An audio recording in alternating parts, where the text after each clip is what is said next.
Halo teman-teman, selamat datang kembali di channel kami. Kali ini kita akan menjelajahi sebuah legenda indah dari tanah Pasundan, tepatnya dari kawasan Puncak, Jawa Barat. Ini adalah kisah tentang asal-usul Telaga Warna, sebuah danau yang warnanya bisa berubah-ubah. Dan bagaimana batuan permata tercipta dari air mata kesedihan.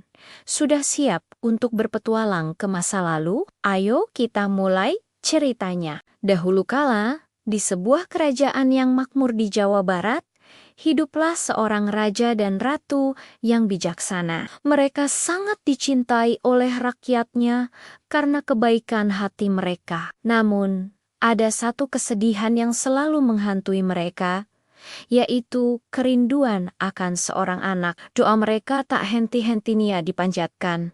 Dan akhirnya, keajaiban pun datang. Sang ratu melahirkan seorang putri yang parasnya begitu cantik jelita, yang diberi nama Putri Gilang Rukmini. Kebahagiaan raja dan ratu tak terkira. Mereka mencurahkan seluruh kasih sayang kepada putri tunggal mereka. Apapun yang diminta oleh sang putri, pasti akan mereka penuhi. Sayangnya, cinta yang tak terbatas ini membuat Putri Gilang Rukmini tumbuh menjadi gadis yang sangat manja. Ia tidak pernah diajarkan untuk menghargai orang lain dan merasa semua keinginannya harus terpenuhi. Sifatnya menjadi egois, keras kepala, dan terkadang sombong. Ia merasa dirinya adalah yang terpenting di seluruh kerajaan. Waktu berlalu, dan tak terasa sang putri akan merayakan ulang tahunnya yang ke-17. Ulang tahun ini dianggap sangat istimewa. Untuk merayakannya,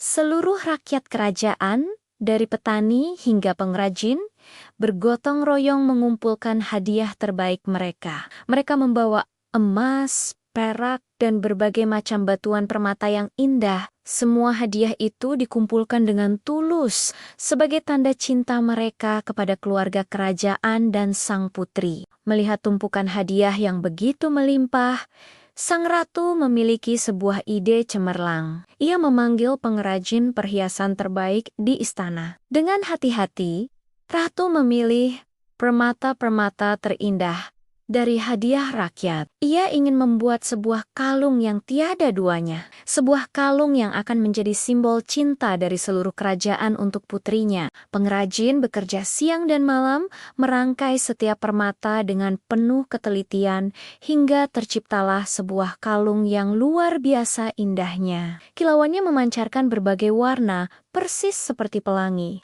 Hari ulang tahun Putri Gilang Rukmini pun tiba. Istana dihias dengan megah dan pesta besar diselenggarakan. Semua orang berkumpul di aula utama menantikan momen saat sang putri muncul. Ketika Putri Gilang Rukmini berjalan memasuki aula dengan gaunnya yang mewah, semua mata tertuju padanya. Ia memang sangat cantik. Namun wajahnya menunjukkan ekspresi angkuh. Tibalah saatnya pemberian hadiah.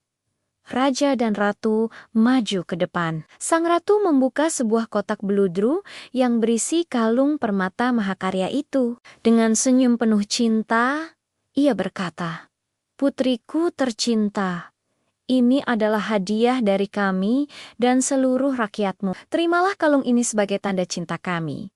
Ratu kemudian mencoba untuk mengalungkan perhiasan indah itu ke leher putrinya. Namun, apa yang terjadi selanjutnya mengejutkan semua orang. Putri Gilang Rukmini menatap kalung itu dengan jijik. "Aku tidak mau kalung ini," teriaknya dengan suara melengking. "Lihat, warnanya norak, permatanya jelek dan tidak cocok untukku." Dengan kasar, ia menepis tangan ibunya dan merebut kalung itu. Tanpa berpikir panjang, ia melemparkan kalung permata yang indah itu ke lantai aula. Brakaak, kalung itu hancur berkeping-keping. Permatanya berserakan di mana-mana. Seluruh aula menjadi sunyi senyap. Rakyat yang telah dengan tulus mengumpulkan hadiah itu merasa hati mereka hancur. Hadiah yang mereka berikan dengan penuh cinta telah dihina dan dilempar begitu saja. Raja terdiam. tak percaya dengan perbuatan putrinya. Namun, yang paling terluka adalah sang ratu. Hatinya bagai ditusuk sembilu. Melihat sikap putrinya yang begitu arogan dan tidak berperasaan, ia tak bisa lagi menahan kesedihannya. Air mata mulai mengalir deras dari kedua mata ratu. Ia menangis terseduh-seduh, sebuah tangisan pilu dari seorang ibu yang hatinya hancur berkeping-keping. Melihat ratu mereka menangis, seluruh rakyat yang hadir di aula itu pun ikut merasakan kesedihan yang mendalam. Mereka ikut menangis, menumpahkan air mata kekecewaan atas sikap sang putri.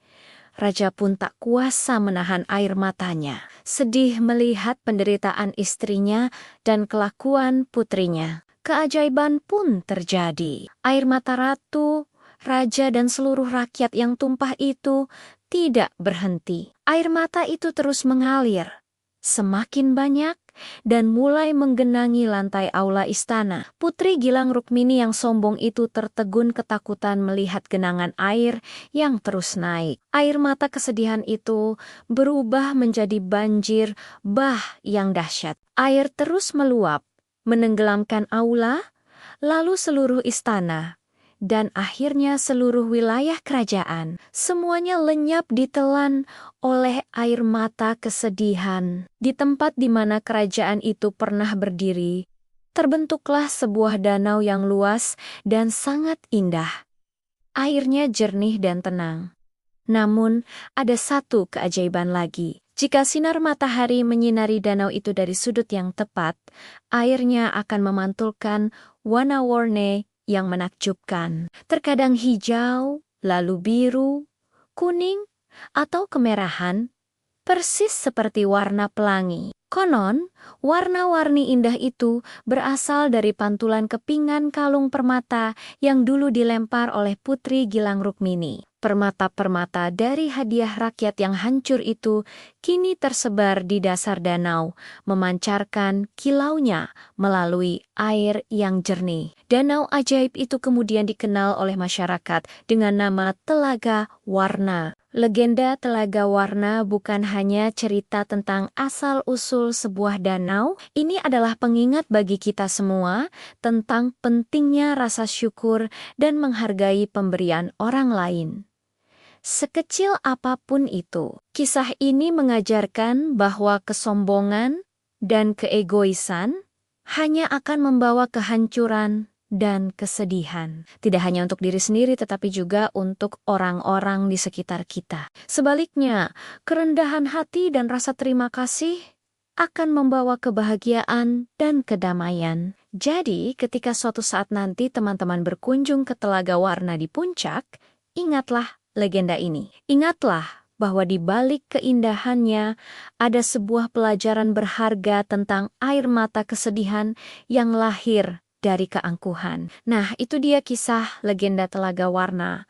Bagaimana menurut kalian? Cerita ini benar-benar punya pesan moral yang dalam, ya. Jangan lupa untuk selalu bersyukur atas apa yang kita miliki. Terima kasih sudah menonton sampai akhir. Jika kalian suka dengan cerita-cerita seperti ini, jangan lupa untuk like, komen, dan subscribe channel kami agar tidak ketinggalan video-video berikutnya. Sampai jumpa di cerita selanjutnya.